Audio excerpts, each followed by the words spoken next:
Hi everyone. প্রতিবারের মতো বাবাও এইবার বেশ কয়েকটা টমেটো গাছ লাগিয়েছিল।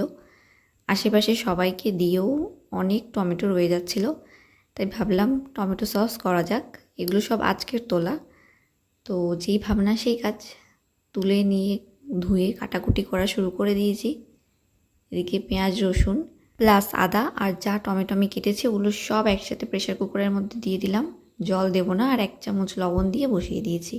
একটা সিটি দিয়েছি, এরপরে পেস্ট করে নিচ্ছি। এরপরে ভালো করে ছেঁকে নেব, যাতে টমেটোর দানা ফানা যেগুলো আছে ওগুলো একদম এখানে আটকে যায়। এবার এটাকে ভালো করে ফুটিয়ে নেব। অল্প জল ছিল যেটা টমেটোর থেকেই বেরিয়েছিল। আর পরিমাণ মতো চিনি দিয়ে দেবো, এখানে লঙ্কার গুঁড়ো দিয়ে দেবো ভালো মতো, যতটা যে ঝাল খেতে পারে, আর একটু ভিনেগার, ব্যাস আর কিচ্ছু না। আর এটা দেখো পরের দিন সকালে রঙটা কি সুন্দর এসছে।